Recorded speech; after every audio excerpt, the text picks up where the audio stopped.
नमस्कार, आप देख रहे हैं मुद्दा और मैं हूं आपके साथ नेहा दुबे। प्रधानमंत्री नरेंद्र मोदी की अगुवाई में केंद्रीय कैबिनेट ने आत्मनिर्भर भारत पैकेज के तहत खेती किसानी के लिए कई घोषणाओं पर मुहर लगा दी। किसानों को आवश्यक वस्तु अधिनियम के दायरे से कई कृषि उत्पादों को बाहर करने की घोषणा को कैबिनेट की स्वीकृति मिल गई। कैबिनेट की बैठक के बाद सूचना और प्रसारण मंत्री प्रकाश जावड़ेकर और कृषि मंत्री नरेंद्र सिंह तोमर ने कहा कि किसान अब अपनी उपज उचित मूल्य पर राज्य के अंदर या बाहर किसी भी बाजार में बेचने के लिए स्वतंत्र होंगे। वे बिना रुकावट ऑनलाइन उपज का सौदा कर पाएंगे। एक रिपोर्ट देखिए। केंद्रीय कैबिनेट की बैठक में कई बड़े निर्णय हुए। बैठक में 2 अध्यादेशों आवश्यक वस्तु अधिनियम एपीएसी अधिनियम में संशोधन को मंजूरी दी गई। अब किसान सीधे अपनी फसलें बेच सकेंगे। देश में किसानों के लिए एक देश एक बाजार होगा। एसेंशियल कमोडिटीज एक्ट से अनाज, तेल, तिलहन, दाल, प्याज और आलू जैसी फसलें आवश्यक वस्तु अधिनियम के दायरे से बाहर कर दी गई हैं। विशेष परिस्थितियों को छोड़कर किसान अब इनका भंडारण या निर्यात कर सकेंगे। इसके साथ ही किसानों के लिए एक देश एक बाजार का मार्ग प्रशस्त कर दिया गया है। अब किसान को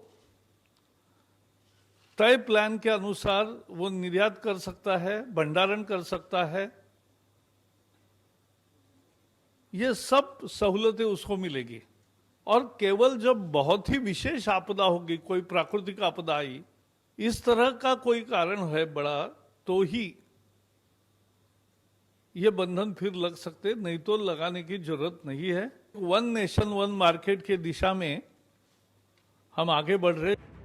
तीसरा बड़ा फैसला ज्यादा कीमतों के गारंटी को लेकर हुआ है। अगर कोई निर्यातक है, कोई प्रोसेसर है, कोई दूसरे पदार्थों का उत्पादक है, तो उसको कृषि उपज आपसी समझौते के तहत बेचने की सुविधा दी गई है। इससे सप्लाई चेन खड़ी होगी। भारत में पहली बार ऐसा कदम उठाया गया है। चौथा निर्णय वाणिज्य और उद्योग जगत के लिए हुआ है। हर मंत्रालय में प्रोजेक्ट डेवलपमेंट सेल बनेगी। इससे भारत निवेशकों के लिए ज्यादा आकर्षक और अनुकूल देश बन सकेगा। जो प्रोजेक्ट डेवलपमेंट सेल हर मंत्रालय में होगा, वो जो प्रोजेक्ट्स उनके मंत्रालय के दायरे के अंदर आएंगे उनका हैंड होल्डिंग करेंगे, उनको जमीन ठीक तरीके से मिले, जल्दी मिले, हर एक कल कारखाने के एस्टेब्लिशमेंट के समय कोई दिक्कतें आती है, वो दिक्कतें तुरंत दूर हो।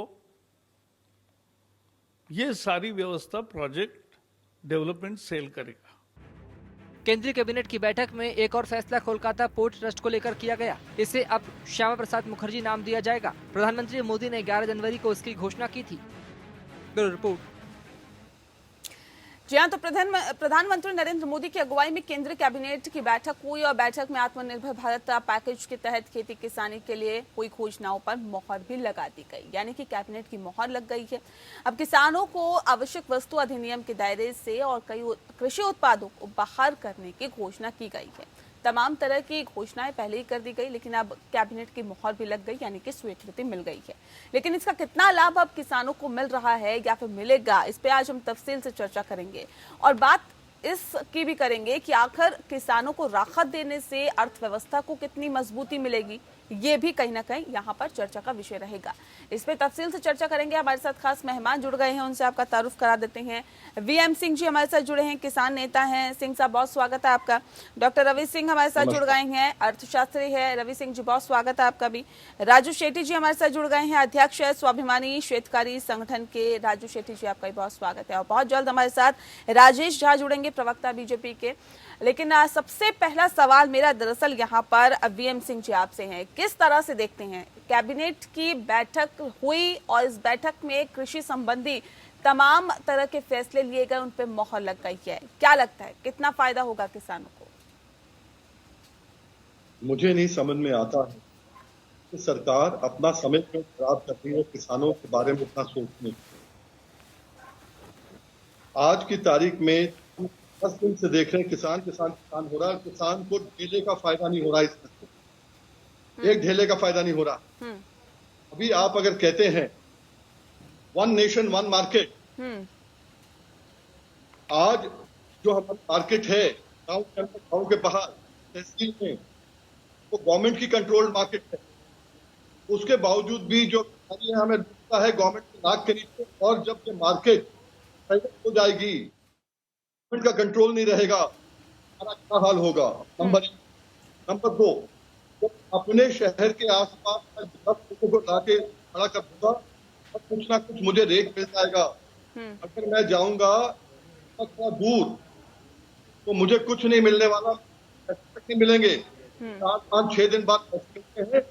अगर मैं 1 मिनट जो हापुड़ का किसान है और वो मुरादाबाद बेचने के लिए वाला भी उसको पैसे देने की तैयार नहीं होता है, ये उलझने और आ जाएंगे। गवर्नमेंट को चाहिए एक काम कर दे, हमारे देश गवर्नमेंट को सलाम करना, 1 नेशन 1 मार्केट, 1 नेशन 1 रेट हमें।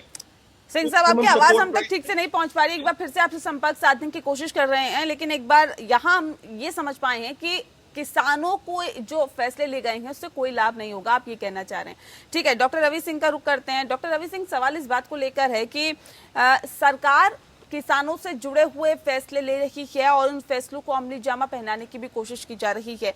कोशिश इस बात की भी की जा रही है कि ज्यादा से ज्यादा किसानों को राहत मिले, लेकिन सिंह साहब का कहना है कि इससे तो कोई फायदा नहीं हो रहा। देखिए, ये नहीं कहा जा सकता कि कोई फायदा नहीं हो रहा। हाँ, ये जरूर कह सकते हैं कि सरकार यहाँ पर बहुत सी स्कीमें लेकर आई है, लेकिन जमीनी स्तर पर या फिर लोकल लेवल पर उतना ज्यादा पालन नहीं हो रहा, जिसकी वजह से यहाँ पर उस स्कीम का फायदा डायरेक्ट किसान भाई बहनों को नहीं मिल रहा है। ये जरूर कहा जा सकता है, लेकिन सरकार ने स्कीम बहुत अच्छी रखी है, कोशिश बहुत करी है। और सबसे बड़ी बात यह है कि अगर हम सिर्फ एक चीज को समझें कि पिछले कई सालों में अगर 10 सालों का सिर्फ कंपैरिजन करें, तो अब किसानी में जिस हिसाब से दाम लागत बढ़ी है, उस हिसाब से फसलों की यहाँ पर प्राइसेस भी बढ़ाई गई है, एमएसपी बढ़ाई गई है। अब ये एक अलग मुद्दा उठता है कि उसका फायदा किसानों को कितना मिलता है, लोकल स्तर पर कितना है। लेकिन ये जरूर है कि जब से अभी पिछले 5 सालों में अगर देखा जाए तो किसानों को लेकर के बहुत सी स्कीम, बहुत से लोन, बहुत से सपोर्ट और एमएसपी के प्राइसेस समय समय पर यहाँ पर बढ़ाए गए हैं। उनका फायदा इसलिए भी नहीं मिल पा रहा है क्योंकि लोकल स्तर पर अभी बहुत सी त्रुटियां हैं जिनको सॉल्व करने की जरूरत है और शायद उसका फायदा होगा। एपीएमसी एक्ट में जो बदलाव किया है उसका भी फायदा किसानों को ही यहाँ पर होगा, लेकिन ये भी है कि अगर बहुत ज्यादा बदलाव होता है तो यहाँ पर महंगाई बढ़ती हुई नजर आएगी और महंगाई हर आम आदमी, चाहे हम हो, आप हो या कोई भी हो, उनको यहाँ पर इम्पैक्ट मिलेगा। तो ऐसा नहीं कर सकते सरकार की किसानों की तरफ को ध्यान नहीं दे रहे हैं, किसानों को भी ध्यान दे रहे हैं, लेकिन अभी बहुत सी चीजों की जरूरत है। जैसे कि वेयर हाउसेज हमारे पास बहुत कम है, उनकी क्वालिटी बहुत कम है, लोकल स्तर पर बाइंग बहुत कम होती है किसानों की। जैसे जीरो फार्मिंग की यहाँ पर सरकार ने बात की थी, लेकिन जीरो फार्मिंग को लेकर के भी बहुत क्वेश्चन यहाँ पर खड़े हुए कि अभी उसको एप्लीकेबल कैसे किया जाएगा। तो मैं समझता हूँ कि धीरे धीरे ये चीजें लागू होंगी, लेकिन एपीएमसी में जो अभी बदलाव किया है वो बहुत जरूरी था। मुझे लगता है 1-2 साल पहले हो जाना चाहिए था, लेकिन देर आए दुरुस्त आए, मैं यही कह सकता हूँ। ठीक है, राजू शेट्टी जी, जिस तरह का बदलाव किया गया है, क्या वाकई आपको लगता है कि बदलाव जरूरी था और ये बहुत पहले हो जाना चाहिए था? और उस बदलाव के बाद आपको क्या लगता है अब किस तरह के चेंजेस देखने के लिए मिलेंगे? जो बदलाव हुए हैं इससे किसानों को कितना फायदा मिलेगा, इसके बारे में मेरे मन में तो आशंका है, क्योंकि आज इंटरनेशनल मार्केट में दाम गिर चुके हैं, धीरे धीरे नीचे आ रहे हैं। अगर इंपोर्ट बढ़ती है तो किसानों को दुगना नुकसान हो जाएगा और उसकी खरीदी नहीं हो जाएगी। दूसरी बात यह है कि इन्होंने एमएसपी कुछ हद तक बढ़ाई, लेकिन जब मार्केट में एमएसपी बेच से भी कम दाम में किसान को बेचना पड़ता है तो उसका कोई प्रावधान नहीं है। इनको एक कानून करना चाहिए कि किसी को भी एमएसपी से कम दाम में खरीदना नहीं चाहिए। इस तरह का अगर कानून होता तो किसानों को कुछ हद तक सुरक्षा मिलती है, लेकिन इसके बारे में सरकार ने अभी कुछ सोचा नहीं है। और एपीएमसी या मंडी के बाहर जो खरीदी होती है इसमें बहुत सारे ट्रेडर ऐसे आते हैं कि वो किसानों को धोखा देते हैं, किसानों को के साथ धोखाधड़ी करते हैं और बहुत सारे किसानों को फंस जाते हैं, उनको पैसा नहीं मिलता है। तो इसके बारे में भी एक कानून होने की आवश्यकता है कि कम से कम अगर एपीएमसी के बाहर अगर कोई खरीदता है तो उसके उसको लाइसेंस देते वक्त या तो सरकार को या जो भी वो लाइसेंस देने वाला है उसको एक बैंक गारंटी लेना चाहिए, ताकि किसान शिकायत करे तो उस बैंक गारंटी से पैसा वसूल हो जाए। ये प्रावधान जब तक नहीं होता तब तक किसानों को पूरी तरह से राहत नहीं मिलेगी। ठीक है। इस वक्त हमारे साथ राजेश झा भी जुड़ गए हैं, प्रवक्ता हैं बीजेपी के। झा साहब, बहुत स्वागत है आपका। सवाल इस बात को लेकर है कि जिस तरह से हम बात कर रहे हैं कि सरकार ने, कैबिनेट ने जिस तरह से फैसले लिए उस पर मोहर लग गई है कैबिनेट की, और कहीं ना कहीं कृषि क्षेत्र से जुड़े हुए कई फैसले लिए गए हैं उस पर कैबिनेट की मोहर लगी है, यानी कि किसानों को सीधे सीधे राहत देने की कोशिश सरकार की तरफ से है। लेकिन किसान नेता वीएम सिंह जी कह रहे हैं कोई फायदा नहीं है ऐसे फैसलों से। देखिए, सबसे पहले तो ये बात समझना होगा कि ये सरकार कितना गंभीर है किसानों और ग्रामीण क्षेत्रवासियों को लेके, कि लगातार प्रयास जारी है और उसी का अभी आपको परिणाम देखने के लिए मिला कि एपीएमसी कानून में बदलाव लाया गया है। जो चीजें विगत 50 वर्षों से लंबित था, जिसके ऊपर कोई पिछली सरकार कोई कार्य नहीं कर रही थी, आज मोदी सरकार ने आकर लगातार किसानों के लिए और किसान भाइयों के लिए प्रयास किया है और उसी का परिणाम है कि ये 50 वर्षों से लंबित मामला को इन्होंने सुलझाया है और एक आजादी दी है। किसानों को एक आजादी मिला है, एक उनको मौका मिला है कि वो अपने कृषि के उत्पाद को किसी भी बाजार में, किसी भी मंडी में जाके बेच सकते हैं और उसका उनका फायदा भी उनको मिलेगा। और लागत पे जो रेट है वो आपको पता है कि सरकार ने पहले भी बोला है कि 2022 तक हम एमएसपी को 200% करने जा रहे हैं। और पिछले साल तक जो स्थिति थी, अभी कोरोना काल के पहले आपने देखा कि 50% से अधिकतर कृषि उपज ऐसे वस्तुएं हैं जिससे कि एमएसपी को सरकार ने 150% से ऊपर करके रखा है, मंडियों की व्यवस्था की है और किसानों के जीवन स्तर को सुधारने के लिए जो 6,000 रुपये की वार्षिक किस्त बनाई, 2-2 हजार रुपये, वो भी लगातार किसानों के अकाउंट में जा रहे हैं।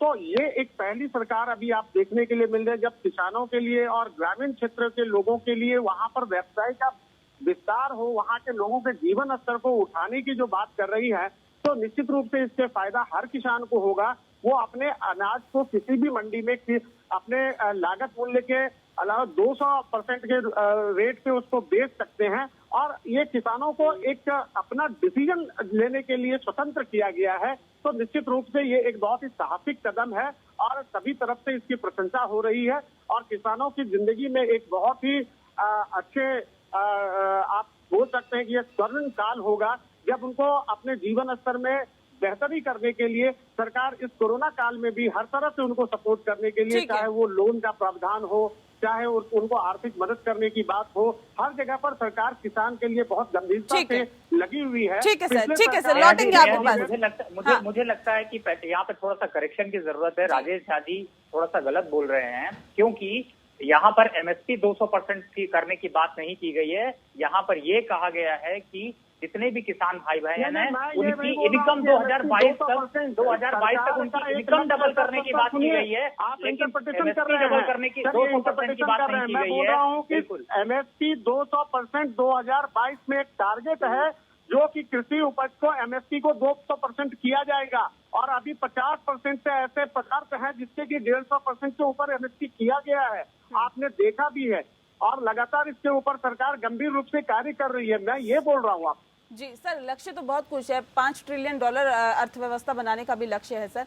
लक्ष्य बहुत रखे गए हैं, लेकिन हम वहां तक पहुंचेंगे कैसे? रास्ता कितना कठिन है और कितने कांटो भरा है, ये एक बड़ा सवाल है और उस पर किस तरह से सरकार अपना कार्य कर रही है, इस पर सभी की निगाहें हैं। लेकिन सवाल इस बात को लेकर वीएम सिंह जी, जिस तरह के हालात और जिस तरह की स्थितियां बनी हुई है उसके बीच में अगर किसानों के लिए उनके हित में कोई फैसला लिया जाता है, देखिए किसान एक लंबे वक्त से मांग कर रहे हैं और ये लगातार आरोप लगाते रहे हैं कि उनकी जो फसल है वो उन्हें औने पौने दामों में बेचनी पड़ती है, यानी कि उनको उचित मूल्य नहीं मिलता।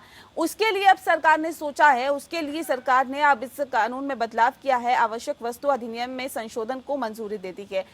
क्यों आप ऐसा कह रहे हैं कि इसका फायदा अब किसानों को नहीं मिलेगा? क्यों? इसके पीछे क्या कारण है? देखिए, पहली चीज बड़ी सीधी है, जो आपकी एमएसपी है, एमएसपी पे खरीद होती ही नहीं है। आज मक्का की एमएसपी जो आपने 18.5 कर दी है, 1760 पिछले साल थी, आज तक 1,000 रुपए बिक रहा है मध्य प्रदेश में, लोग उसमें घर में बैठे हुए हैं। गेहूं 1925 की जो थी, आज गेहूं 1500 से 1800 तक बिक रहा है पूरे देश में। तो आज हमें चाहिए, हमने नहीं चाहिए, अगर सरकार कर रही है हम उनका धन्यवाद है, हमारे लिए एक काम कर दे, ये कह दे कि एमएसपी से कम में खरीदेगा नहीं, गारंटी प्राइस पे। वन नेशन वन, हमें वन नेशन वन नहीं चाहिए, वन नेशन वन रेट।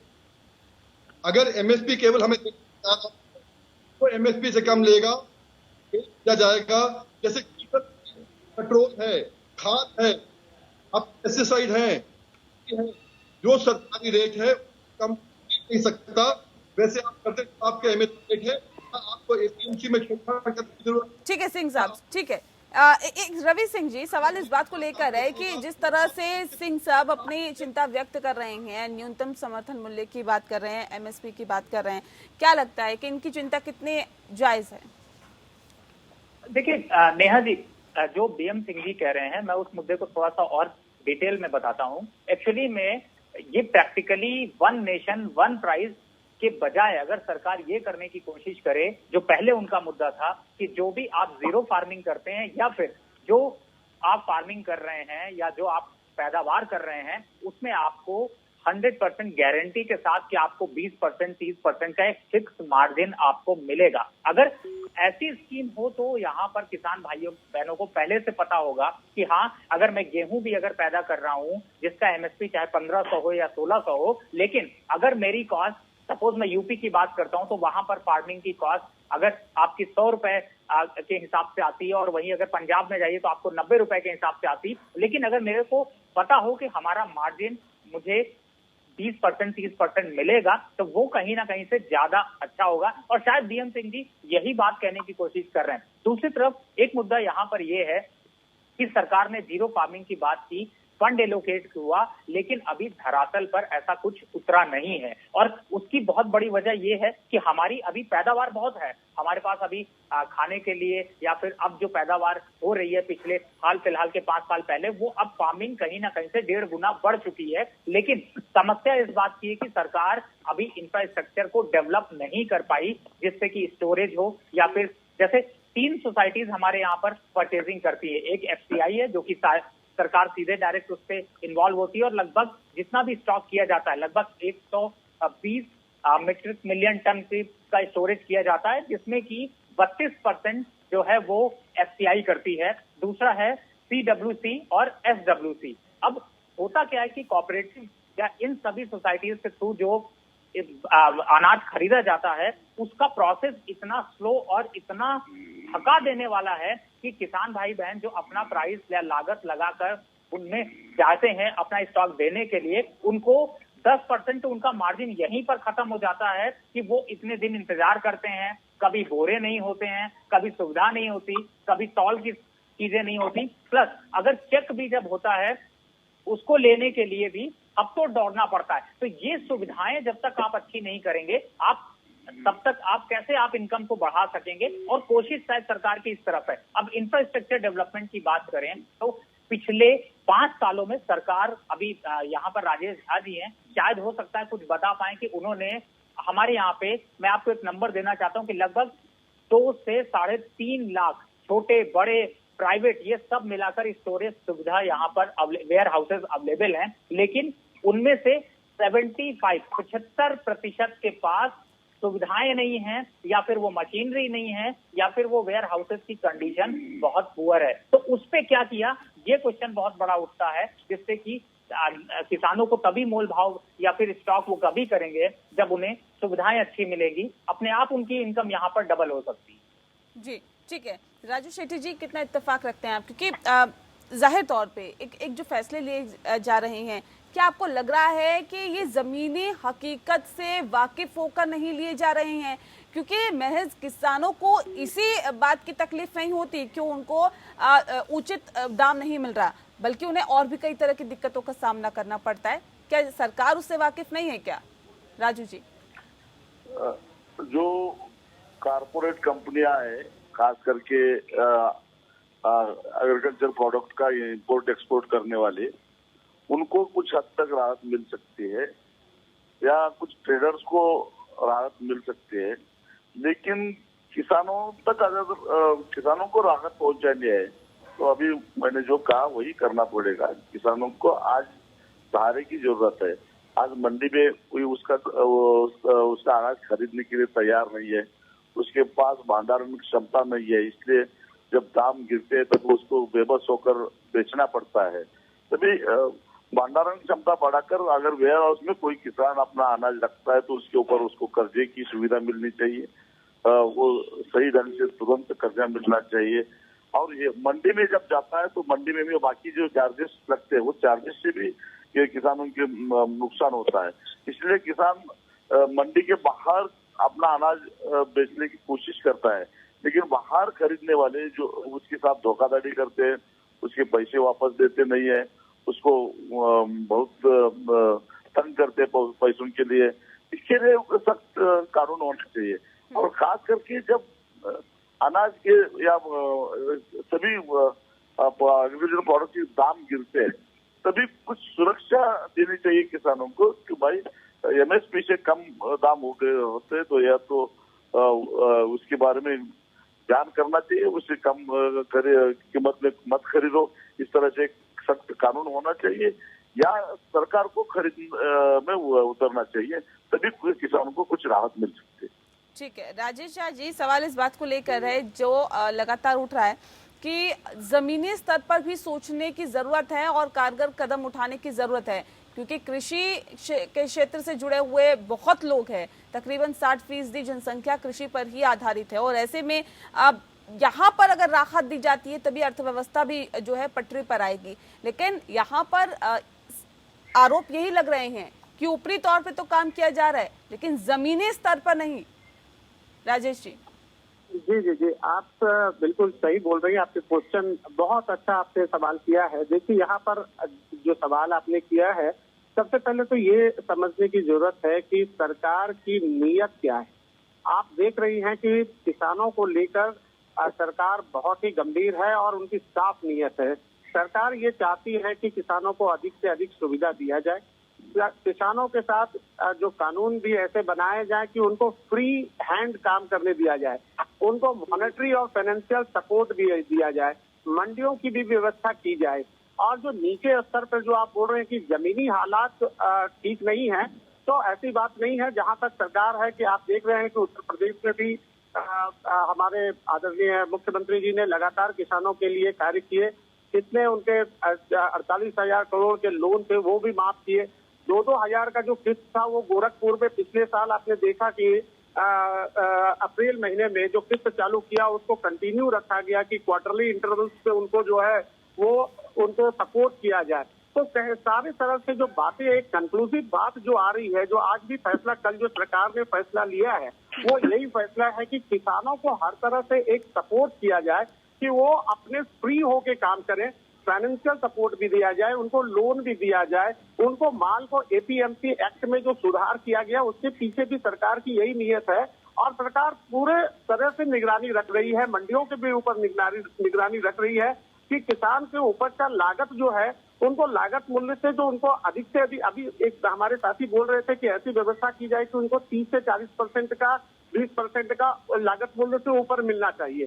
तो उसी के ध्यान में रखते हुए सरकार ने ये फैसला लिया है कि किसान अपने मंडी में कहीं पर भी ऑल ओवर इंडिया में फ्री ट्रेडिंग करें, फ्री ट्रेवलिंग करें और कहीं पर जहां उनको लगता है कि इसको ट्रांसपोर्टेशन करके माल को बेचना है तो वो अपने हिसाब से उसको अधिक से अधिक मूल्यों में बेचे। उनको 200% तक का लागत मूल्य से उनको ज्यादा मिले। तो सरकार का ये कोशिश है, क्योंकि जो सरकार ने टारगेट लिया हुआ है कि आने वाले समय में इसको करना है। अभी आपने एक बड़ा अच्छा क्वेश्चन भी अभी पूछ लिया कि आज की सरकार की एक है कि 5 ट्रिलियन बनाना है इकोनॉमी को। देखिए, सरकार लगातार अपना काम कर रही है और किसानों के रूप से जितना गंभीर रूप से फैसले लिए गए हैं पिछले कोई भी सरकार ने नहीं लिया। तो अभी थोड़ा सा वक्त और लगेगा, ऐसा नहीं है कि जो 70 साल से जो चीज अभी 50 साल से जो कानून फंसा हुआ था उसको जाके कल संशोधित करने का काम भी इसी सरकार ने किया। कानूनों में तो बदलाव किया जा रहा है सर, सवाल इस बात का है कि हालात में बदलाव कब होगा, हालात में सर बदलाव कब होगा, ये एक बड़ा सवाल बन जाता है। डॉक्टर रवि कुछ कहना चाह रहे हैं? देखिए, मैं राजेश जी से आपको, नेहा जी, आपके माध्यम से एक क्वेश्चन जरूर पूछना चाहता हूँ। ये बार बार 200% की बात कर रहे हैं। आप कोई एक फसल का दाम ऐसा बता दीजिए, कोई ऐसी फसल बता दीजिए जिसको कि कम से कम 50% या 30% भी ऊपर दाम मिल रहे हैं। मुझे आप बता दीजिए इस समय एमएसपी के जो हालात हैं, जो किसानों को रेट मिल रहे हैं, तो राजेश जी उसमें बहुत ग्राउंड वर्क करने की जरूरत है। और मुझे लगता है जैसा आपने माना, अगर माना तो सरकार आपकी है, तो मुझे लगता है कि बहुत स्ट्रांग स्टेप लेना चाहिए। मंडियों के हालात, वेयर हाउसेज के हालात यहाँ पर ज्यादा सुधारने चाहिए। लेकिन आप जरूर कोई ऐसा फसल बताइए जिसमें कि किसानों को यहाँ पर 20% 50% का दाम ज्यादा मिल रहा हो। चलिए, इसमें तफसील से चर्चा हम लगातार जारी रखेंगे, क्योंकि जाहिर तौर पे ये जो फैसले लिए गए हैं कैबिनेट की तरफ से या जिस फैसलों को मंजूरी दी गई है उसका कितना लाभ किसानों को मिलेगा, इस पे हम तफसील से चर्चा करेंगे। प्रधानमंत्री नरेंद्र मोदी की अगुवाई में केंद्रीय कैबिनेट ने आत्मनिर्भर भारत पैकेज के तहत खेती किसानी के लिए घोषणा पर मुहर लगा दी है। किसानों को आवश्यक वस्तु अधिनियम के दायरे से कई कृषि उत्पादों को बाहर करने की घोषणा भी कैबिनेट की स्वीकृति उस पर मिल गई है। और कैबिनेट की बैठक के बाद सूचना और प्रसारण मंत्री प्रकाश जावड़ेकर और कृषि मंत्री नरेंद्र सिंह तोमर ने कहा है कि किसान अब अपनी उपज उचित मूल्य पर राज्य के अंदर या बाहर किसी भी बाजार में बेचने के लिए स्वतंत्र होंगे। इस पे आज हम तफसील से चर्चा कर रहे हैं, क्योंकि वन नेशन और वन मार्केट की बात भी की गई है।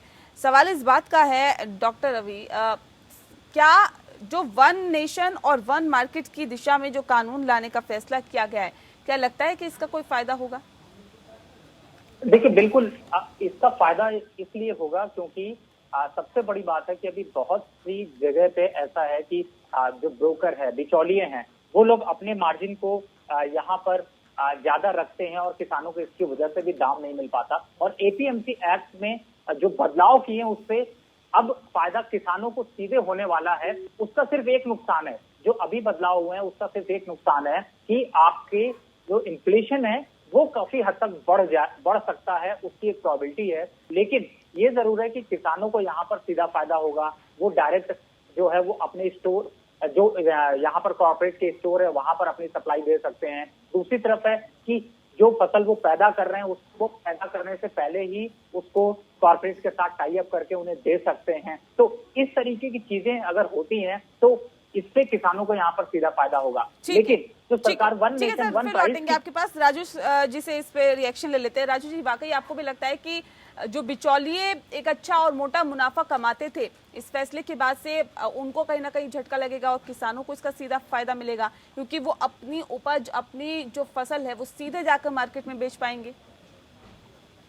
निश्चित रूप से देखिए, बिचौलियों को रोकने का, करप्शन को समाप्त करने के लिए शुरू डे वन से ये प्रयास किया जा रहा है।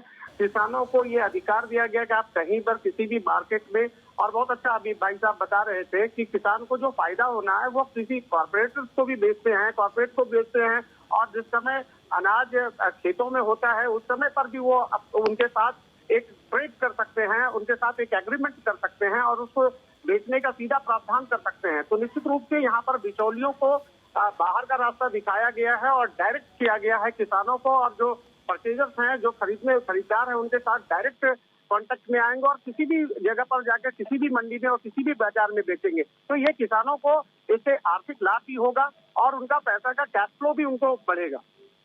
जी राजू जी, क्या आपको लगता है कि इससे लोगों को विकल्प मिलेंगे? जैसे किसानों की अगर हम बात करें, क्योंकि वो सीधे जाकर मार्केट में अपनी फसल को बेच पाएंगे, उनके पास ऑप्शन भी होंगे। अगर आपको लगता है कि इसको नहीं बेचनी तो आप दूसरा ऑप्शन आपके सामने है, आपके पास तीसरा ऑप्शन भी है कि आप कहीं और अपनी फसल बेच दीजिए। तो क्या ऐसे में लगता है आपको कि विकल्प के तौर पर अब किसान अपने फसलों के लिए मोल भाव भी कर पाएंगे? निश्चित रूप से देखिए, इसमें राजू जी से सवाल है मेरा। हाँ, मैं बोल रहा हूँ। निश्चित रूप से देखिए, इसमें क्या है कि बिचौलियों को समाप्त करने का ये एक बहुत बड़ा एक कानून पास किया गया है। सरकार की नीयत साफ है कि हमारे देश के किसान को और मजबूत करना है, स्थापित करना है आज किसान, हमारे देश के किसान कितने आत्मनिर्भर है, हमारा देश कितना आत्मनिर्भर है कि आज इतना बड़ा कोरोना का संकट आने के बावजूद भी हम लोग सभी बिल्कुल मजबूती से खड़े रहे और किसान भाइयों का बहुत बड़ा योगदान इसमें रहा। और निश्चित रूप से उनको एक मजबूती देने का प्रयास सरकार कर रही है और बिचौलियों का काम समाप्त हो जाएगा। इसमें ये एक ऑप्शन है, उनको क्लियर दिया गया है कि आप कहीं किसी भी मंडी पे, किसी भी बाजार में, किसी भी कॉर्पोरेट, किसी भी कंपनी के साथ टाई अप कर सकते हैं और आप अपने कृषि के जो पदार्थ है उसको कहीं पर भी आप बेच सकते हैं। उसके लिए आप फ्री एग्रीमेंट भी कर सकते हैं। तो इससे क्या होगा कि इनकी आर्थिक स्थिति बहुत ही सुदृढ़ होगी और किसान के एक आजादी के तरह से इस चीज को देख रहे हैं और उनका मनोबल काफी हाई है। अब देखिए, दो तरह के लोग हैं, एक पॉजिटिविटी को ग्रास्प करने वाला, एक निगेटिविटी। तो कमी ढूंढने वाले तो कहीं भी कमी निकाल देंगे, उनको तो कुछ भी आप करके दे दीजिए तो वो उसमें कमी ही निकालते रहेंगे। निश्चित रूप से एक बहुत बड़ा फैसला जो 50 साल से लंबित फैसला था, सरकार ने किसान के हक में लिया है और लगातार एक से एक नए फैसले लिए जा रहे हैं। अभी कोई किसान की आत्महत्या की बात नहीं करता है, ये तो लगातार अलग अलग जगह से ये बातें हो जाती है, किसान आत्महत्या कर रहे हैं, किसान का लोन माफ नहीं कर रहा है। अरे आप ये भी देखिए कि सरकार ने बराबर प्रयास किया है कि मंडियों को मजबूत किया जाए, जो नीचे जमीनी स्तर पर जो काम करना है उसको भी ठीक करने की कोशिश की जा रही है। किसान को एक आर्थिक सपोर्ट भी छोटा सा दिया जा रहा है, किसान को लोन भी दिया जा रहा है, उनको क्रेडिट कार्ड का भी सिस्टम दिया जा रहा है, स्वयं क्रेडिट कार्ड भी बनाया जा रहा है। तो तमाम चीजें सरकार अपने लेवल पे कर रही है। लेकिन हाँ, क्योंकि देश बहुत बड़ा है, 130 करोड़ फैसले तो सरकार की तरफ से ले लिए जाते हैं, लेकिन वो धरातल पर उतरते उतरते क्या लोगों को उसका लाभ मिल पाता है, क्या किसानों तक उसका लाभ पहुंच पाता है, ये एक कहीं ना कहीं बड़ा सवाल यहाँ पे बन जाता है। राजू शेट्टी जी, सवाल इस बात को लेकर भी है कि कैबिनेट में अधिक कीमतों की गारंटी पर भी फैसला हुआ है, कि अधिक कीमतों की गारंटी को लेकर भी एक फैसला कैबिनेट में हुआ है। क्या लगता है कि ये कितना जरूरी फैसला था और इसकी कितनी जरूरत थी? वो फैसला तो हुआ है, लेकिन जमीनी लेवल पे उसका इम्प्लीमेंटेशन नहीं होता है। आज भी अनेक किसान अपनी फसल MSP के भी कम दाम में बेच रहे हैं, क्योंकि वहाँ खरीदी नहीं होती है। और मुझे डर इस बात का है कि अगर हम अपने इंटरनेशनल मार्केट में जब दाम गिरते हैं और बाहरी अनाज इंपोर्ट होता है तो कीमतें और भी गिरने की संभावना है। और उस वक्त हम क्या करेंगे, सरकार किसानों को कैसे राहत मिलेगी? जब कीमतें कम हो जाएंगे तो किसानों को भगवान के भरोसे पे छोड़ा दिया जाएगा। और जब इन्फ्लेशन बढ़ेगा, जब कीमतें बढ़ेगी तो इन्फ्लेशन के नाम पे अगर सरकार हस्तक्षेप करके अगर कीमतें रोकेगी या तो एक्सपोर्ट रोकेगी, तो उस वक्त भी किसानों का नुकसान हो जाएगा, जो सालों से होता आ रहा है। मुझे उसी का डर लग रहा है, क्योंकि आखिरकार किसान जब अनाज पैदा करता है तो उससे सीधे भूख से संबंध आता है और भूख के नाम पे गरीबों के नाम से फिर एक बार किसान पिटा जाता है। उसी का डर मुझे लगता है। जी ठीक है। एक सवाल यहाँ पर दोबारा मेरा राजेश जी से ही है। राजेश जी, अभी आपने सुना होगा डॉक्टर रवि सिंह को, और ये भी राजू जी का भी ये कहना है कि महंगाई बढ़ने की संभावना अधिक हो जाएगी। क्या आपको लगता है कि अगर महंगाई बढ़ सकती है, और अगर बढ़ी तो ये कितनी बड़ी चुनौती पैदा कर देगी सरकार के लिए? देखिए, ये तो अभी भविष्य में की बात है कि इससे महंगाई बढ़ जाएगी, अभी ये बोलना ठीक नहीं है। सरकार हर चीज पर अपना नजर रखी हुई है। लेकिन राजेश जी, इसका दूरगामी परिणाम क्या होगा, ये तो सोच के ही चला जाएगा, या फिर अभी जो फैसला ले लिया अब आगे देखा जाएगा क्या होगा? नहीं, ऐसा नहीं है। इसमें आप क्या डेटा है, क्या बेस है आपका जो आप सकती हैं गारंटी के साथ इससे महंगाई बढ़ जाएगी? मेरे को डेटा पेश कर दीजिए, मैं मान जाता हूँ। सवाल मेरा ये है। एक मिनट डेटा की बात करते हैं तो मैं थोड़ा सा डेटा इनको देना चाहूंगा। देखिए, सिंपल है कि अगर 10% तक अगर दाम बढ़ते हैं तो उसका इन्फ्लेशन पे जाकर के 2% का फर्क पड़ता है, और जब आम आदमी की जेब तक वो पहुंचता है तो करीब उसकी प्राइसेस जो है वो 18 से 20% तक बढ़ जाती हैं। और इसका सिंपल एग्जांपल है कि आपको तूर की दाल के बारे में अच्छे से पता होगा कि तूर की दाल का जब MSP बढ़ाया गया, बाहर एक्सपोर्ट स्टार्ट किया गया, उसके बाद तूर के दाम जो है वो तूर की जो पीली दाल है उसके दाम 180 रुपए किलो तक पहुंच गए और आज भी 99 रुपए किलो से नीचे नहीं उतर पाए। ये सबसे बड़ा एग्जाम्पल है जिसमें कि आप देखेंगे कि इस तरीके से इन्फ्लेशन बढ़ जाता है। और अगर दाल की प्राइसेस बढ़ गई तो लोगों को दाल खरीदने के लिए भी कहीं लोन ना लेना पड़े, ये हालात पैदा हो गए थे। तो राजेश जी यहाँ पर तो सीधा सीधा है कि इन्फ्लेशन से डायरेक्ट इस बात को रिलेट करता है। मैं इस बात से सहमत नहीं हो सकता, क्योंकि सरकार जब कोई फैसला लेती है तो किसान के पक्ष में ले रही है कि किसान, मान लीजिए कि एमएसपी उनके लागत मूल्य से थोड़ा अगर ज्यादा किसान को मिलता है तो किसान के भी हक की बात करनी जरूरी है कि उनके जीवन स्तर को भी बेहतर करना है। सर, और इसका सीधा प्रभाव मार्केट में, आपकी नीति पे, नियत पर सर हम सवाल नहीं खड़ा कर रहे हैं राजेश जी, आपकी नियत पर सवाल खड़ा नहीं कर रहे हैं हम, सरकार की नियत पे कतई सवाल खड़े नहीं कर रहे हैं। हम कह रहे हैं कि बहुत अच्छी नियत के साथ लिया फैसला, बहुत अच्छी नीति आप बना रही है, लेकिन सवाल इस बात को लेकर है, सुन लीजिए सर, सुन लीजिए, सवाल इस बात को लेकर है कि ऐसी आशंका जताई जा रही है कि इन फैसलों के तहत हो सकता है कि महंगाई बढ़ जाए।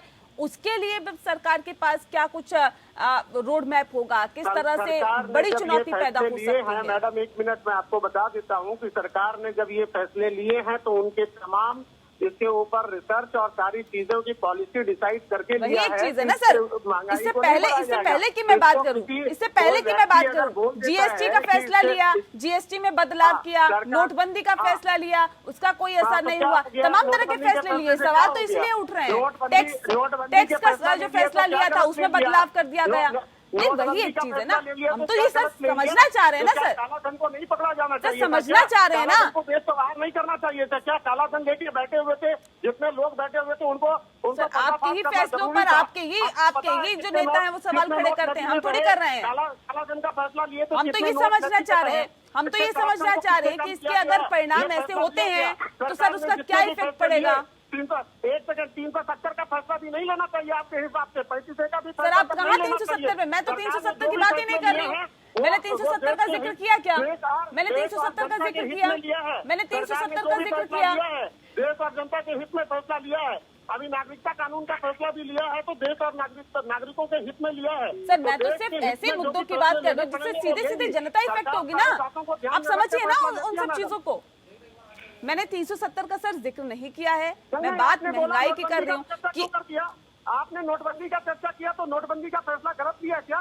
सरकार में जब ब्लैक, सर मैंने जीएसटी का भी फैसला राजेश जी देखिए, जो फैसले सरकार लेती है उसमें ये आम आदमी, जैसे आज ठीक है आपने किसानों के लिए बहुत बढ़िया फैसला लिया, इसमें कोई दो राय नहीं है। एपीएमसी एक्ट में बदलाव की चर्चा कुछ दिन पहले से चल रही थी और बदला उसके लिए बहुत ही अप्रिशिएटिंग है कि हाँ सरकार ने यहाँ पर समय रहते फैसला लिया। यहाँ पर सवाल इस बात का है, लोगों का डर जो है वो सवाल शायद नेहा जी यहाँ पर पूछना चाह रही हैं, और वो सवाल नेहा जी का नहीं, वो सवाल एक आम आदमी का भी है कि कहीं ऐसा तो नहीं सरकार ने इस कैलकुलेशन को कर रखा है कि एमएसपी बढ़ने के बावजूद कहीं भी ऐसा नहीं होगा कि महंगाई बढ़े, क्योंकि अगर सरकार ने एक डेटा यहाँ पर बनाकर रखा है। आश्वस्त कर दीजिए ना सर, आश्वस्त कर दीजिए, बात खत्म। आप बोल दीजिए कि हमने जो फैसला ले लिया उससे आगे महंगाई नहीं बढ़ेगी, आश्वस्त कर दीजिए देश को। आप नेशनल चैनल पे बैठे हैं, से पूछा है आपने, बहुत अच्छा बात आपने बहुत अच्छा किया कि ये बात जनता जानना चाहती है। मैं आप सभी को आश्वस्त करना चाहता हूं कि मोदी सरकार जो भी फैसला लेती है वो कोई हवाई फैसला नहीं लेती है। इसके ऊपर सारे रिसर्च होते हैं, सारे स्टेटिस्टिक्स तैयार किए जाते हैं। अगर एमएसपी बढ़ेगा, अगर किसान को ज्यादा मिलेगा तो उसको कॉस्ट को कैसे कंट्रोल किया जाए, इसके ऊपर तमाम चीजों का एक रिसर्च करने के बाद ही कोई फैसला लिया जाता है। तो आप आश्वस्त रहें, कोई इसके बाजार पर कोई भी इसका मूल्य वृद्धि का असर नहीं पड़ेगा, वो बिल्कुल नॉर्मल रहे। ठीक है। वीएम सिंह जी एक बार फिर से हमारे साथ जुड़ गए, किसान नेता हैं। सिंह साहब बहुत स्वागत है एक बार फिर से आपका। सवाल इस बात को लेकर है कि जिस तरह से फैसले कैबिनेट में लिए गए हैं, जो मोहर लगी है कैबिनेट की, हमारे साथ जो बीजेपी के नेता जुड़े हुए हैं, प्रवक्ता जुड़े हुए हैं राजेश झा जी, वो कह रहे हैं कि बहुत अच्छे फैसले हैं, किसानों को बहुत लाभ इससे मिलेगा। देखिए, मैंने कुछ आपकी बहस भी सुनी है और मैं केवल इनको दो चीज बताना चाहता हूँ। पहले तो डॉक्टर रवि सिंह ने, जब मैंने शुरू में बात करी थी, उन्होंने जिक्र किया था एमएसपी एक नहीं हो सकती पूरे देश के, रेट एक नहीं हो सकता। उनको बताना चाहता हूँ एमएसपी पूरे देश का अगर एक होता है तो रेट क्यों नहीं हो सकता है? एमएसपी मिनिमम सपोर्ट प्राइस होता है, मिनिमम सपोर्ट प्राइस पूरे देश का अगर एक है, अगर वो बता दे दो है तो मैं उनको मान जाऊंगा। जब चीज नहीं मालूम तो बीच में हर आदमी बोल देता है मुसब्बरी में। ये पहली चीज। दूसरी कि अभी मैं बहस आपकी सुन रहा था, उन्होंने कहा ये हो जाएगा वो हो जाएगा। मैं आपको बताता हूँ कुछ चीजें। अभी कोरोना चल रहा है ना जी, वैक्सीन की बात हो रही है। जब वैक्सीन की बात हो रही है कोरोना के अंदर, तो उस समय जो है पहले आदमी कहता टेस्टिंग होगी फिर वैक्सीन आएगा। क्या होता है कि पहले किसानों को वैक्सीन लगाई जा रही है, उनके ऊपर टेस्टिंग किया जा रहा है। उदाहरण बताता हूँ आपको, प्रधानमंत्री किसान जो फसल बीमा योजना थी, आज मध्य प्रदेश ने 4 दिन पहले कहा है कि ये योजना बेकार थी, तो मध्य प्रदेश से स्टार्ट हुई थी। उनने कहा हम अपनी योजना लेके आएंगे, 0 बजट फार्मिंग। सुभाष पालेकर जी को आपने पद्मश्री दे दिया था, सुभाष जी ने बाद में खुद कह दिया हाँ ये बिल्कुल बेकार है। तीसरी चीज, आपने आते साल 2014 में भूमि अधिग्रहण के लिए आपने ऑर्डिनेंस 3 लेके आए थे, एक एक करके तीनों आपको वापस लेने पड़े। आप ऐसा काम करिए कि पहले आप जो है टेस्टिंग करिए कि गलत है सही है, उसके ऊपर किसानों को करिए। आप केवल किसानों पे वैक्सीन लगा रहे हैं और टेस्टिंग किसानों पे कर रहे हैं और बाद में कहते हैं ये ठीक है ये गलत है। ऐसे काम चलने का नहीं है। ठीक है। आपको देखना, अभी आप एक चीज छोटी चीज आपको बताऊंगा। आप जी जी, ये बार जो बात हो रही है, 88% लोग इस देश में है जिनके पास 3 एकड़ 4 एकड़ जमीन है, वो पालक लगाते हैं, सब्जी लगाते हैं। उसका एक बोझ जाता है, एक टोकरी जाती है, एक गठरी जाती है मार्केट के अंदर। वो कहाँ लेके जाएगा मार्केट में? दूसरी मार्केट के अंदर 500 किलोमीटर 50 किलोमीटर, तो अपने एरिया के अंदर ही करेगा। इसलिए जो अगर रेट तय हो जाएगा, एमएसपी तय हो जाएगा, हर चीज का हो जाएगा, कम करिए ज्यादा करिए। ठीक है, रिएक्शन ले लेते हैं सर, रिएक्शन ले लेते हैं राजेश जी से। राजेश जी इनका कहना क्या है? ठीक है मैं कंप्लीट कर लूँ एक बारी। और जो एमएसपी की बात है कि एमएसपी बढ़ जाएगी कम हो जाएगी, हमारा जो लागत है, हमारी लागत बढ़ रही है, खाद का रेट बढ़ रहा है, डीजल का रेट बढ़ रहा है, बिजली के रेट बढ़ रहे हैं, पेस्टिसाइड के रेट बढ़ रहे हैं, हमारी लागत के रेट बढ़ रहे हैं, किसी को समझ नहीं आ रहा है। और एमएसपी उसके बराबर भी नहीं आ रही है, एमएसपी बहुत कम आ रही है। और ये C2 के हिसाब से नहीं है, ये A2 और FL है। हमारी डिमांड C2 की है, स्वामीनाथन की है, उस पर आज तक नहीं किया है। और हम तो कहते हैं कि राजू शेट्टी आपके साथ हैं। राजू शेट्टी जी ने बिल रखा था पार्लियामेंट में जब MP थे, आज राजस्थान में बड़ा बिल, उस बिल को पास कर दो ना। अगर डेट बना दिया तो पास कर दो, उसमें गारंटी भी है। पर अगर नियत साफ हो तो सब ठीक हो सकता है। अगर नियत साफ नहीं है तो बहस करते रहेंगे, किसानों पर टाइम लगाते रहेंगे। अगर आपने गारंटी दे दी केवल कि इससे कम खरीदेगा नहीं, तो जरूरत ही नहीं आपको कुछ और करने की। ठीक है राजू शेट्टी जी, सवाल इस बात को लेकर है, जिस बात का जिक्र अभी सिंह साहब कर रहे थे कि जिस तरह से एमएसपी है उसको बढ़ाना चाहिए। तमाम जो फैसले लिए गए हैं वो अपनी जगह ठीक है, लेकिन अगर एमएसपी बढ़ा दिया जाएगा तो क्यों किसान अब दूसरी जगह या दूसरे राज्य में अपनी फसलों को बेचने जाएगा? जी, अगर सरकार ने जो आश्वासन दिया था कि हम लागत से 1.5 गुना समर्थन मूल्य दिलवा देंगे, वो अगर उन्होंने वायदा पूरा किया होता और एक कानून किया होता कि एमएसपी से कम कोई खरीदेगा नहीं, और अगर एमएसपी से तो एक एमएसपी ये बेंचमार्क होगी प्राइस की, और इससे नीचे कोई किसी खरीदने की हिम्मत नहीं करता, तभी किसानों को पूरी तरह से राहत मिलती है। एमएसपी बार बार वही कहने की कोशिश कर रहे हैं कि अगर किसानों को राहत देनी है तो उसके प्राइस फिक्स होना चाहिए, और वो प्राइस इस तरह से फिक्स होना चाहिए कि ताकि उसका लागत से कुछ पैसा उसको ऊपर कुछ पैसा उसको मिले, तभी वो अच्छी तरह से खेती कर सकता है। क्योंकि बार बार प्राकृतिक आपदाएं आ रही है, कभी ओले गिर रहे हैं, कभी पाला गिरता है, कभी तूफान आता है, कभी अकाल पड़ता है, तो इसमें सस्टेन करने की क्षमता आज किसानों में नहीं रही है। क्योंकि वो बिल्कुल एक कड़े की कगार पे खड़ा है, और वो लागत से भी कम दाम में उसको फसल बेचनी पड़ रही है। तो ये व्यवस्था जब तक बनती नहीं है तब तक किसानों को पूरी तरह से राहत नहीं मिलेगी। ठीक है राजेश झा जी, एक उम्मीद के साथ भाजपा की सरकार बनाई थी और ये नारा दिया गया था कि अच्छे दिन आएंगे। 2014 में सरकार बनी, 2019 में भी सरकार बनी सर, लेकिन अच्छे दिन किसान कह रहे हैं कि आए नहीं। ये किसान बोल रहे हैं कि आप बोल रहे हैं? सर किसान, अभी आपने सुना नहीं वीएम सिंह जी क्या कह रहे थे? देखिए क्या है कि अच्छे दिन की बात जब आप कर रहे हैं, आपको खुद देशवासियों को खुद मालूम है कि 2014 से 2020 तक में जो दूसरी बार सरकार आई, तो 2019 में प्रचंड बहुमत के साथ जब सरकार चुनी गई तो निश्चित रूप से उनको अच्छे दिन लगे होंगे, तभी चुने होंगे। ऐसा तो नहीं है कि सरकार ने काम सर, नहीं आपकी किया। आशंका को दूर भी कर देते हैं। वीएम सिंह जी, क्या कहेंगे इस पे? मैं केवल इतना कहना चाहूंगा कि विपक्ष नहीं है। आप अगर राहुल गांधी को खड़ा कर दे मोदी जी के साथ तो हर आदमी, हमने राजू शेट्टी तो मोदी जी के साथ थे, उनके एमपी थे, हम लोगों ने सबने सपोर्ट किया था। ऐसी बात नहीं है, पर इन चीजों को आप केवल देखें। आपने और राजेश जी ने एक चीज और कही थी कि आजकल हमें आत्महत्या के आंकड़े नहीं मिलते, इसलिए नहीं मिलते। राजेश भाई आप चेक कर लें, 3 साल से आत्महत्या के आंकड़े बंद हैं आपके यहाँ। और जब खुले थे महाराष्ट्र के तो मालूम चला कि पिछले 15 साल से ज्यादा थे, कुछ दिनों के लिए खोले गए थे। पर इसमें हम चाहेंगे कि आप 4 साल आपके पास और हैं, आप लोग आराम से काम करो। पर इतना देखो, मैं कह रहा हूँ कि किसान के बारे में रोज मत सोचो। जो राजू शेट्टी कह रहे हैं, जो मैं कह रहा हूँ, हम लोग एक ही बात कर रहे हैं कि आप 1.5 गुना लागत का दाम जो आप दे रहे हो, अरे हमारा C2 मत दो, अभी जो आपका है, जो आपने लागत दी है उस पर खरीद करवा दो, उसको मिनिमम की गारंटी करवा दो। ना आपको APMC चेंज करना, ना कुछ चेंज करना, कुछ नहीं चाहिए। जो उससे कम खरीदेगा जेल जाएगा, क्योंकि डीजल जो 1% से लेकर जेल जाता है, खाद 1% से कम लेकर जेल जाता है। हमारे इनपुट जो है, इनपुट हम कम नहीं दे सकते, तो हमारा आउटपुट की जो कॉस्ट आपने लगाई है उससे कम कैसे दे रहे हो लोगों को यार। ठीक है राजेश जी। देखिए, इनकी जो संवेदना है और जो बातें कही है, मैं इससे बिल्कुल ही सहमत हूँ। ये बात निश्चित रूप से है कि किसान को एक्चुअल लागत क्या है वो किसान को ही पता है, और सरकार इस दिशा में यही कदम उठा रही है कि आपका जो लागत है, आप उस लागत से 1.5 गुना कॉस्ट से मार्केट में किसी भी जगह बेचिए, आप सेल करिए। APMC एक्ट में संशोधन का भी इसके पीछे यही है।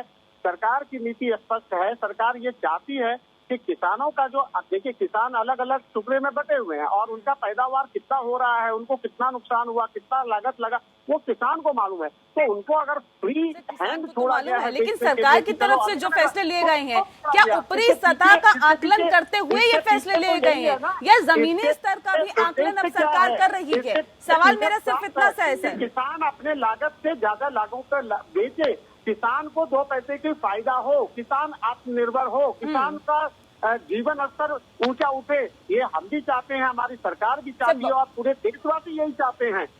सर, बहुत अच्छी बात आपने कही है कि किसान को बेहतर तरीके से पता है कि उसकी लागत कितनी आ रही है, कितना उसमें मुनाफा हो रहा है या फिर कितने घाटे में वो अपनी उपज को बेच रहा है। सवाल इस बात को लेकर है कि सरकार जिस तरह से फैसला ले रही है, क्या वो ऊपरी आंकलन करके फैसला लिया जा रहा है या फिर जमीनी हकीकत को मापते हुए ये फैसला लिया जा रहा है? ये मेरा एक सवाल है। नहीं, आप बिल्कुल, सरकार सभी बातों को ध्यान में रखते हुए ये प्रयास कर रही है कि किसान के जीवन स्तर को बेहतर किया जाए, किसान के आय को बढ़ाया जाए, किसान को आत्मनिर्भर किया जाए। उसके कारण से ये जो 50 साल से लंबित थे AMC एक्ट में जो संशोधन किया गया, वो उनको एक अधिकार दिया गया कि आप कहीं पर भी इसको आप ज्यादा से ज्यादा रेट बेचिए, आपको नुकसान नहीं होना चाहिए, आपको कम से कम 150% आना चाहिए जो आपने लगाया है। तो इसमें कोई दिक्कत वाली बात नहीं है। तो किसानों के हित में ध्यान में अभी आपने किसान नेता से ही बात की सर, सवाल यही है कि MSP बढ़ाइए। इनका कहना है कि आप MSP बढ़ाइए। ये दावा और ये वायदा किया गया था कि जो लागत आएगी उसका 1.5 गुना MSP रखा जाएगा, लेकिन ऐसा नहीं हुआ। तमाम और फैसले लेते जा रहे हैं सर।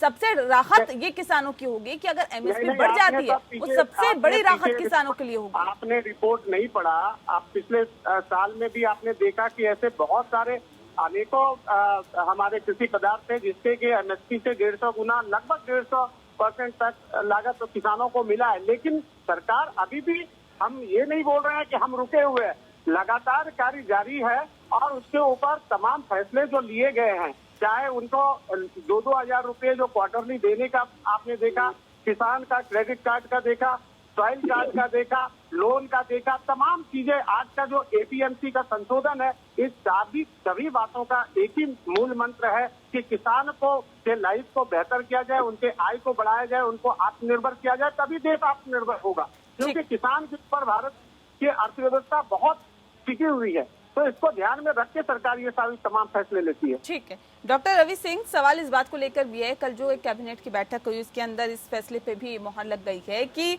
हर मंत्रालय में प्रोजेक्ट डेवलपमेंट सेल होगा। ये कितना कारगर होगा और इसका कितना फायदा आप देखते हैं? देखिए, जो भी अभी तक जितने भी एक्शन लिए गए हैं उनमें ये साफ नजर आ रहा है कि सरकार ये कोशिश कर रही है कि यहाँ पर जो किसानों की इनकम है उनको बढ़ाया जाए और उनको ज्यादा से ज्यादा सुविधाएं दी जाएं। अब उसी के पथ पर चलते हुए ये डिसीजंस लिए गए हैं। अब वो चाहे आप यहाँ पर देखिए तो मंडी को लेकर के हो, वेयर हाउसेस को लेकर के हो, या फिर जिस तरीके से अभी बदलाव किए गए हैं, तो मुझे लगता है कि सरकार की ने सोच जरूर दिखाई है और इसका आगे आने वाले समय में सीधा सा उद्देश्य ये है कि केंद्र सरकार निवेश के लिए तमाम और कंपनियों को भी आकर्षित करना चाहती है। ये कितनी बड़ा मुश्किल का काम है, क्योंकि जाहिर तौर पे सरकार इसके लिए काम कर रही है। अगर हम उत्तर प्रदेश की भी सरकार की बात करें तो इसके लिए लगातार कार्य किया जा रहा है। सीएम योगी आदित्यनाथ काफी प्रतिबद्ध दिखाई दे रही हैं इसके लिए, लेकिन ऐसे में क्या लगता है इस बीच कितनी चुनौतियां होगी सरकार के सामने? देखिए, मुझे लगता है कि चुनौतियां इस समय सिर्फ सबसे बड़ा जो चुनौती है वो है कोरोना को लेकर के, और उससे कहीं खेती में आगे जो है वो फर्क ना पड़े, और इसी वजह से यहाँ पर जो कॉर्पोरेट्स हैं या प्राइवेट हैं उन सभी को इंक्लूड किया जा रहा है।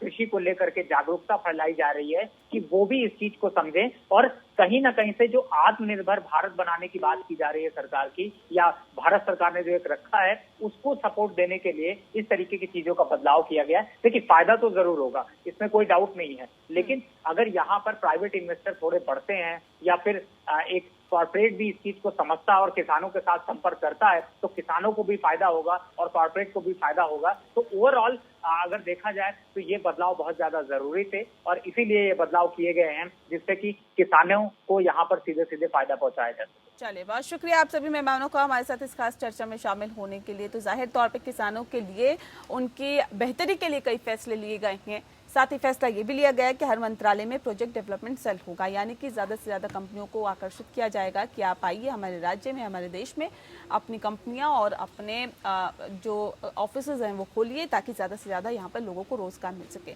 हालांकि सरकार अपनी तरफ से पूरी कोशिशें कर रही है। एक तरफ कोरोना का संकट है तो दूसरी तरफ अर्थव्यवस्था को पटरी पर लाना, लेकिन इस बीच सबसे ज़्यादा अहमियत किसानों को दी जा रही है, क्योंकि हमारे देश की ज़्यादा जनसंख्या जो है वो कृषि पर ही आधारित है। इसीलिए हमारे देश को कृषि प्रधान कहा जाता है। लेकिन ऐसे में क्या लगता है कि कृषि से बेहतरी के साथ ही हम क्या अर्थव्यवस्था को पटरी पर ला पाएंगे, ये एक बड़ा और अहम सवाल हो जाता है। इसी के साथ मुद्दा में इतना ही। नमस्कार।